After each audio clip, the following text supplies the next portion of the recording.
White হাউসে নৈশভোজের সময় গুলির শব্দে আতঙ্ক। নিরাপদে সরিয়ে নেওয়া হয়েছে প্রেসিডেন্ট ট্রাম্পকে, হামলাকারী আটক।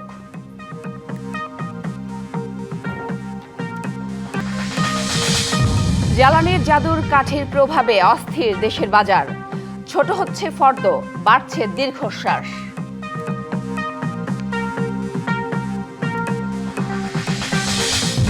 চট্টগ্রামে বেড়েছে লোডশেডিং। দিনে বিদ্যুৎ থাকে না 5 থেকে 6 ঘন্টা। অসহনীয় গরমে বিপর্যস্ত জনজীবন।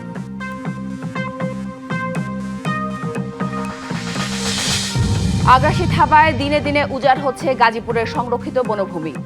বনফেকুদের দখলে 7,000 একরের বেশি।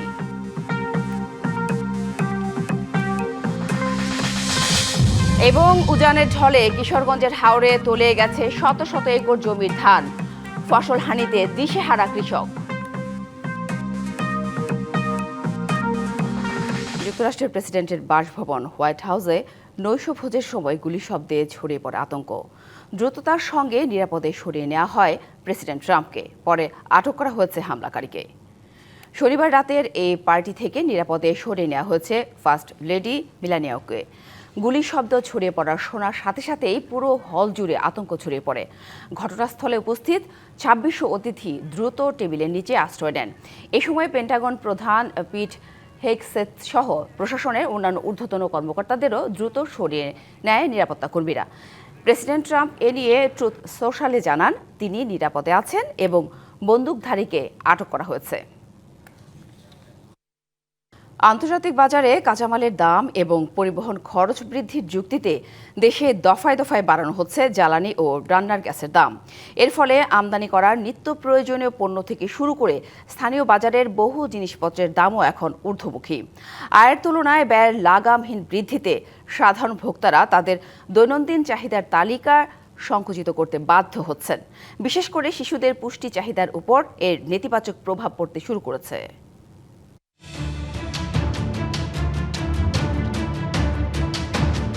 মধ্যপ্রাচ্যে থামেনি বারুদের গন্ধ। সুদূর সেই ভূখণ্ডের ডামাডোলের আঁচ সরাসরি পড়েছে দেশের মানুষের রান্নাঘরে। বিশ্ববাজারে অস্থিতিশীলতার কথা বলে বাড়ানো হয়েছে জ্বালানি তেল ও রান্নার গ্যাসের দাম। আর এই জ্বালানি যেন সবকিছুর দাম বাড়িয়ে দেয়ার জাদুর কাঠি। আগে গাড়িতে 6,000 টাকা হলে ফুল ট্যাঙ্কি হতো, তো ওই দিন যেই তেলটা ভরছি 20%-এর মতো প্রাইস বাড়ছে তেলের। সো আপনার 6,000 টাকার জায়গায় আমার 7,200 টাকা লাগছে। সন্ধ্যা 7টার সময় কারেন্ট নিয়ে যায়, সব গেট বন্ধ করে দেয়। এই জন্য আমাদের মার্কেটের ব্যবসায়ীরা দারুণভাবে ক্ষতিগ্রস্ত। 50% বেচাকেনি কমে গেছে।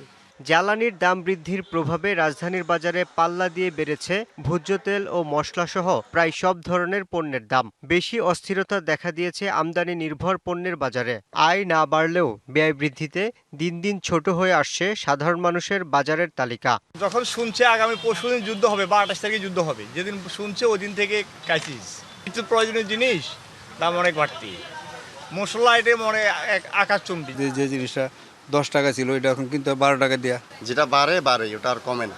এমন কাটছাটের প্রভাব পড়েছে পরিবারের সবচাইতে ছোট সদস্যের উপর। বাধ্য হয়ে শিশুদের পুষ্টির যোগান দেয়া খাদ্য তালিকা ছোট করছেন অনেকে। বাচ্চাদের মেধা বিকাশের জন্য যে খাবারগুলো দরকার সেগুলোর দিকে আমরা বেশি নজর দেই। তো ওগুলো আমাদেরকে এখন আসলে আমাদের কাটছাটের তালিকায় রাখতে হচ্ছে। বাজারের তালিকা ছোট করতে করতে সাধারণ মানুষ এখন খাদের কিনারে। বৈশ্বিক এই সংকট থেকে সাধারণ মানুষকে স্বস্তি দিতে সরকার কতটা সফল হবে সেটাই এখন দেখার বিষয়। Yusuf Rana, DBC news, Dhaka. চট্টগ্রামে বেড়েছে লোডশেডিং। প্রতিদিন গড়ে 5 থেকে 6 ঘন্টা পর্যন্ত বিদ্যুৎ থাকছে না। অসহনীয় গরমে বিপর্যস্ত হয়ে পড়েছে জনজীবন। এদিকে বিদ্যুৎ সংকটে উৎপাদন ব্যাহত হচ্ছে শিল্প কারখানায়ও। রপ্তানিমুখী পোশাক কারখানাগুলোতে সময়মতো শিপমেন্ট দেওয়া নিয়ে তৈরি হয়েছে চরম অনিশ্চয়তা। লোডশেডিংয়ে বিপর্যস্ত বন্দরনগরী চট্টগ্রাম। কোনো কোনো এলাকায় দিনরাতের অর্ধেক সময় থাকে না বিদ্যুৎ। চট্টগ্রামে দৈনিক বিদ্যুতের চাহিদা প্রায় 1100 থেকে 1500 মেগাওয়াট। চাহিদার বিপরীতে প্রতিদিন গড়ে ঘাটতি থাকছে 200 থেকে 300 মেগাওয়াট। চট্টগ্রামে 28টি বিদ্যুৎ উৎপাদন কেন্দ্রের 9টিরই উৎপাদন বন্ধ। ফলে লোডশেডিংয়ের মাত্রা বেড়ে যাওয়ায় মানুষের ভোগান্তি বেড়েছে কয়েকগুণ। তীব্র গরমের মধ্যে বিদ্যুৎ সংকটের কারণে বেশি দুর্ভোগে শিশু, বয়স্ক ও এসএসসি পরীক্ষার্থীরা। একবার কারেন্ট গেলে মিনিমাম 1 ঘন্টা, আবার হয়তো 1 ঘন্টা থাকলো না থাকলে আবার চলে গেল, আবার 1 ঘন্টা পর আসলো। সন্ধ্যার পর থেকে আমাদের পিক আওয়ার শুরু হয়, ওই সময় আমাদেরকে মানে দোকান বন্ধ করে দেওয়ার জন্য চাপাচাপি হয় এবং কারেন্ট থাকে না, যার কারণে আমাদের প্রচুর ক্ষতির সম্মুখীন হচ্ছে। শিল্প কারখানা, ফ্ল্যাট বাড়িসহ বড় বড় অফিস আদালতে জেনারেটর চালিয়েও বিদ্যুৎ সংকট সামাল দেওয়া যাচ্ছে না। জ্বালানির সংকটে অনেক কারখানায় উৎপাদন সক্ষমতা অর্ধেকে নেমে এসেছে। বন্ধের উপক্রম হয়েছে বেশ কিছু পোশাক কারখানা। সারাদিনের প্রোডাকশনের অলমোস্ট 15 to 20% ব্রেক ইভেনের জন্য একটা মারাত্মকভাবে একটা প্রোডাকশনের ক্ষতি হচ্ছে। বায়ারদের একটা প্রেশার রয়েছে, বায়াররা খুব উন্মুক্ত এবং খুব সূক্ষ্মভাবে এটা পর্যালোচনা করছে। তবে সংকট মোকাবেলায় সরকার কাজ করে যাচ্ছে বলে জানান বিদ্যুৎ প্রতিমন্ত্রী। পাওয়ার প্ল্যান্ট চালানোর জন্য আমাদেরকে আইদার আপনাকে গ্যাস সাপ্লাই করতে হবে, নাইলে ফুয়েল সাপ্লাই করতে হবে, নাইলে কোল সাপ্লাই করতে হবে। আজকে এলএনজি সাপ্লাই আমরা স্মুথ রাখবার জন্য আমরা প্রাণান্তকর চেষ্টা করছি। মহানগরীর তুলনায় উপজেলাগুলোতে লোডশেডিংয়ের মাত্রা আরও বেশি। প্রতিদিন 7 থেকে 8 ঘন্টা পর্যন্ত গড়াচ্ছে লোডশেডিং। মাসুদুল হক, ডিবিসি নিউজ, চট্টগ্রাম। 1 বিঘা জমির মূল্য মাত্র 53 টাকা। শত শত কোটি টাকার স্থায়ী সম্পদ দৃশ্যমান থাকলেও দাম ধরা হয়েছে মাত্র 36 কোটি টাকা। এমন নানা ধরনের আর্থিক অসঙ্গতি ধরা পড়েছে রাষ্ট্রায়ত্ত চিনিকল কেরু অ্যান্ড কোম্পানির নিরীক্ষা প্রতিবেদনে। এছাড়া নিয়মিত ট্যাক্স রিটার্ন দাখিল না করা ও শ্রমিকদের প্রাপ্য সুদ পরিশোধ না করার বিষয় সামনে এসেছে। দেশের অন্যতম বৃহৎ রাষ্ট্রায়ত্ত চিনিকল কেরু অ্যান্ড কোম্পানি প্রতিষ্ঠানটির মোট জমির পরিমাণ ৩,৫৫৬ একর বা ১০,৬৬৮ বিঘা। চুয়াডাঙ্গার দর্শনা ও আশপাশের এলাকার বিপুল পরিমাণ এই জমির মূল্য ধরা হয়েছে মাত্র ৫,৬২,৬০৪ টাকা, অর্থাৎ প্রতিষ্ঠানটির 1 বিঘা জমির দাম মাত্র 53 টাকা। গত ফেব্রুয়ারিতে প্রকাশিত কোম্পানিটির নিরীক্ষা প্রতিবেদনে উঠে এসেছে এমন আর্থিক অসঙ্গতির হিসাব। শুধু তাই নয়, কেরুর স্থায়ী সম্পদের সম্পত্তি, প্লান্ট ও যন্ত্রপাতির মূল্য ধরা হয়েছে প্রায় ৩৬ কোটি টাকা, অথচ সেখানে দৃশ্যমান সম্পদই শত শত কোটি টাকার। প্রতিষ্ঠানটি জমা দেয় না ত্রৈমাসিক কর, অপরিশোধিত রয়েছে শ্রমিকদের বকেয়া, এমনকি কোম্পানির জায়গা জুড়ে ফসল, গাছ ও জৈবিক সম্পদের হিসাবও দেখানো হয় না। আর্থিক প্রতিবেদনে এমন অবাস্তব ও রহস্যজনক হিসাবে শঙ্কিত স্থানীয়রা। প্রতিষ্ঠানের সকল সম্পদের সঠিক পুনর্মূল্যায়নের দাবি তাদের। ভ্যালুয়েশন কমানো, এটার মাধ্যমে কোনো ষড়যন্ত্র হচ্ছে কিনা এবং ভ্যালুয়েশন কমিয়ে পরবর্তীতে এই কম ভ্যালুতে এই কেরু অ্যান্ড কোম্পানিকে কোনো প্রাইভেট সেক্টর বা অন্য কোনো শক্তির হাতে তুলে দেওয়া হবে কিনা আমরা এটা নিয়ে আশঙ্কা করছি। এই ধরনের মূল্যমান কোনোভাবেই গ্রহণযোগ্য নয়। এটা অবশ্যই দ্রুত সময়ের মধ্যে বর্তমান বাজার মূল্য অনুযায়ী এটার পুনর্মূল্যায়ন করতে হবে। কেরু অ্যান্ড কোম্পানির যে মোট সম্পদ রয়েছে সেই সম্পদের প্রতি বিঘা জমির মূল্য দেখানো হচ্ছে 53 টাকা, যেটা সম্পূর্ণ হাস্যকর একটি বিষয়। তবে বিষয়টি স্বাভাবিকভাবেই দেখছে প্রতিষ্ঠানটি। এরপরও সম্পদের পরিমাণ পুনর্মূল্যায়ন করে ফের নিরীক্ষা করা হবে বলে জানায় কেরু কর্তৃপক্ষ। এটা জিনিসগুলো অর্থ মন্ত্রণালয়ের দেওয়া আছে, তার প্লাস হলো আপনার হেড অফিসও জানে, অডিট ফার্মের মাধ্যমে অডিটটা করে দিবে, তারপরে আপনি ভ্যালুয়েশনটা নিতে পারবেন, তাছাড়া নিতে পারবেন প্রক্রিয়া দিন। এটা আপনার হেড অফিস থেকে নিয়োগ দেওয়ার জন্য করতেছে। ত্রৈমাসিক উচ্চ করে রিটার্ন দাখিল না করায় প্রতিষ্ঠানটিকে জরিমানা গুনতে হবে বলছে কর কর্তৃপক্ষ। ওই আইনেই বলা আছে বছরে 4 বার এই উচ্চ করে রিটার্ন দিতে হয় আর কি। জুলাইতে, সেপ্টেম্বর, জানুয়ারি আর মনে হয় এপ্রিল মানে এটা 25 তারিখের মধ্যে দিতে হয়। গত অর্থ বছরে 6টি খাতের মোট হিসাবে কেরু কোম্পানির নিট লাভ দেখানো হয়েছে 129 কোটি টাকা, যা থেকে আয়কর দেওয়া হয় প্রায় 32 কোটি টাকা। DBC news desk. কাল যশোর সফরে যাচ্ছেন প্রধানমন্ত্রী তারেক রহমান। সরকার প্রধানের আগমন ঘিরে তাই শহর সেজেছে বর্ণিল সাজে। সাজ সাজ রব শহর থেকে গ্রামে। সফরে বাবার স্মৃতি বিজড়িত জিয়া খাল পুনর্খনন কাজের উদ্বোধন করবেন তারেক রহমান। যশোরের উন্নয়নে প্রধানমন্ত্রীর দিকে চেয়ে আছে জেলাবাসী।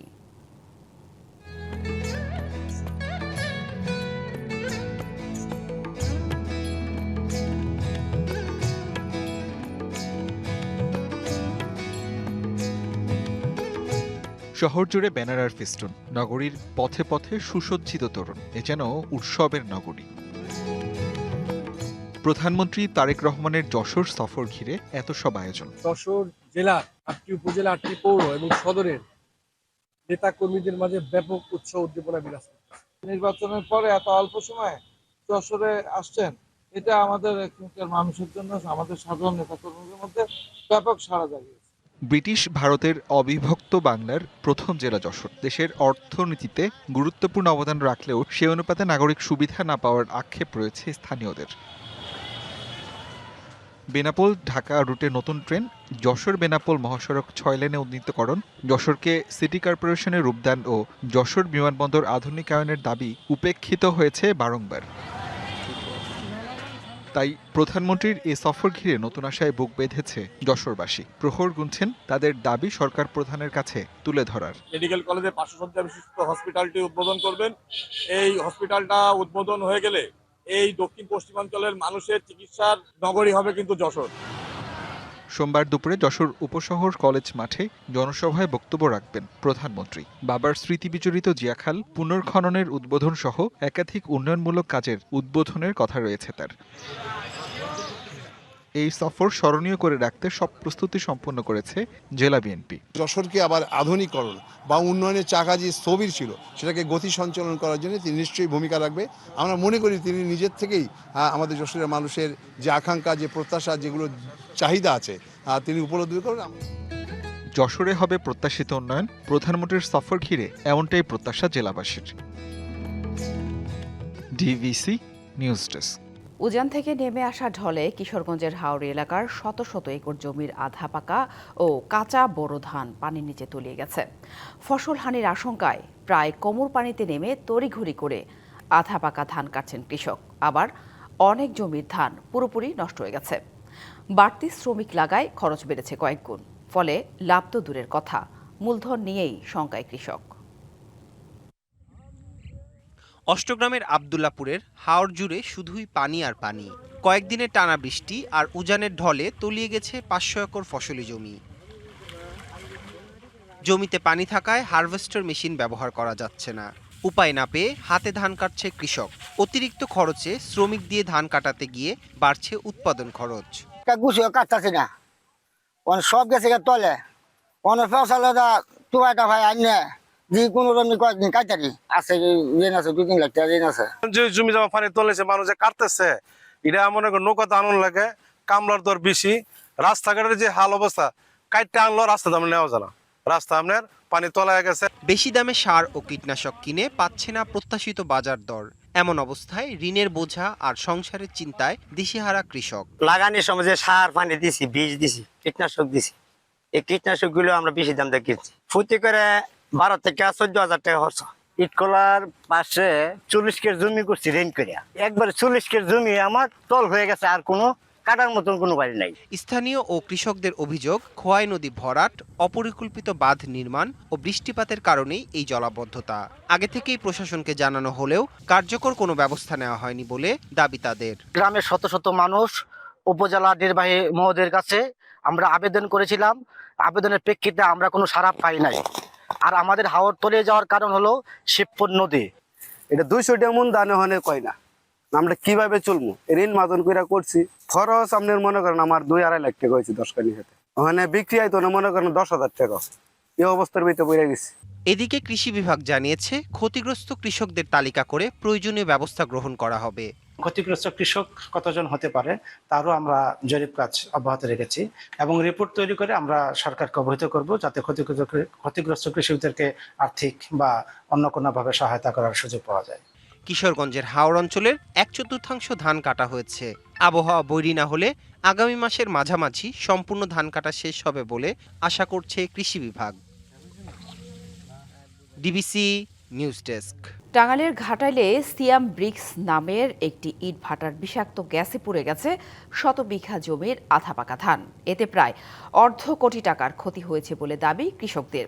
ক্ষতিপূরণ না পেলে অনাহারে অর্ধাহারে দিন পার করতে হবে বলছেন ভুক্তভোগীরা। তবে এ বিষয়ে কথা বলতে রাজি হয়নি ইটভাটা কর্তৃপক্ষ।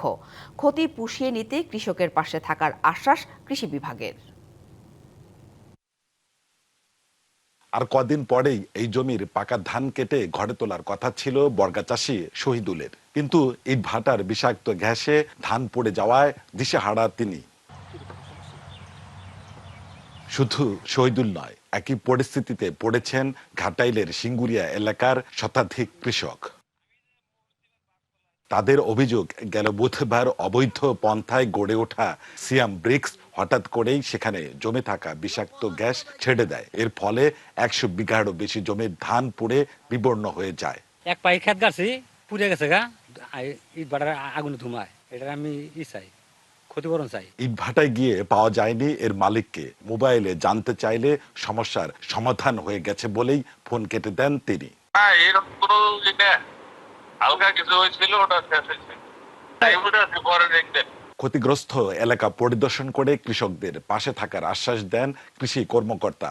ইটভাটার যারা মালিক রয়েছে তাদের সাথে প্রাথমিকভাবে কথা বলুক, তারা আমাদেরকে জানালে আমরা কৃষি বিভাগ পূর্ণ সমর্থন তাদেরকে দিব এবং কি সহযোগিতা করার জন্য যা যা করা দরকার আমরা সেই চ্যানেলে তাদেরকে হাঁটতে বলব। আইন অনুযায়ী শিক্ষা প্রতিষ্ঠান, জনবসতি ও কৃষি জমিতে ইটভাটা নিষিদ্ধ হলেও তা মানা হচ্ছে না। ইটভাটা পরিবেশে দূষণ করছে, কৃষি জমির উর্বরতা কমাচ্ছে। সেই ইটভাটাই আজ আমাদের কৃষি উৎপাদনের পথে প্রতিবন্ধকতা সৃষ্টি করছে। সরকারের আইন অনুসারে, রাষ্ট্রীয় আইন অনুসারে এ ব্যবস্থা গ্রহণ অত্যন্ত জরুরি। টাঙ্গাইলে আইন না মেনেই গড়ে উঠেছে একের পর এক ইটভাটা। জনস্বার্থে এর লাগাম টানার তাগিদ গবেষকদের। Sohel Talukdar, DBC news, Tangail. দখল আর দূষণে ভরাট রাঙামাটি সদরের এমন 4টি খাল পুনঃখনন শুরু হয়েছে। উৎসাহ উদ্দীপনা নিয়ে এই কাজে যুক্ত হচ্ছেন স্থানীয়রাও। প্রত্যাশা, খালগুলো ফিরে আসবে পুরনো রূপে, জলাবদ্ধতা দূর হয়ে বাড়বে ফসল উৎপাদন। কেউ কাটছেন মাটি, কেউ আবার সেই মাটি নিয়ে ফেলছেন পারে। নারী পুরুষ বা পাহাড়ি বাঙালি, নেই কোনো ভেদাভেদ। সবাই অংশ নিয়েছেন সরকারের খাল পুনঃখনন কর্মসূচিতে। রাঙামাটি সদরে মৃত প্রায় মানিকছড়ি, মাউরুম, শৈলেশ্বরী ও কাইন্দা খাল পুনঃখনন কর্মসূচি শুরু করেছে সরকার। এর আওতায় খনন করা হবে 33 কিলোমিটার খাল। এই খনন কাজ সম্পন্ন হলে দূর হবে জলাবদ্ধতা, ফসলের মাঠে মিলবে বিনা খরচে সেচ, লাভবান হবে কৃষক ও জেলেরা। এক সপ্তাহ নাগারে যদি বৃষ্টি হয় তখন কিন্তু এই বাড়িগুলো কিন্তু অটোমেটিক ভাবে ডুবে যায়। এখন এই খালটা খনন করার পর আমরা কিন্তু এই বাড়িগুলো কিন্তু এখন আমাদের পানি উঠবে না। শ্রমিকরা 300 পরিবার 300 জন সুবিধা ভোগ করতেছে, যেহেতু দিন মজুরি হলেও এরা পাইতেছে একটা সুবিধা। আরেক হলো আমাদের যে বরাতটা আমরা উপকার হইতেছে। তাই এই কাজে সামিল হয়েছেন স্থানীয়রাও। দৈনিক 500 টাকা করে সম্মানী পাওয়ায় আর্থিকভাবে লাভবান হচ্ছেন তারা। পানিটা একদম নেমে যাবে পরিষ্কার ভাবে, এই কাজ করে আমাদের উন্নতি হবে, ধান হবে, ফলন হবে, সবজি চাষ হইতে। দৈনিক 500 টাকা করে বেতন পাচ্ছি, এটাই আমার সন্তুষ্ট। শুধু খনন নয়, খালের দুই পারে বৃক্ষরোপণের কথাও জানালেন উপজেলা নির্বাহী কর্মকর্তা। কৃষকের ফসলের যে ক্ষতির বিষয়টা আছে এটা অনেকাংশে কমে যাবে বলে আমরা আশা করি, এবং প্রধানমন্ত্রীর নির্দেশনা অনুযায়ী দুই পারের মধ্যে আমাদের পরিবেশ সংরক্ষণের জন্য বৃক্ষরোপণ অভিযান পরিচালনা করা হবে। 4টি খাল পুনঃখনন হলে উপকৃত হবে রাঙামাটি সদরের 50,000 বাসিন্দা, এমন প্রত্যাশা সংশ্লিষ্টদের। সৈকত রঞ্জন চৌধুরী, ডিবিসি নিউজ, রাঙামাটি।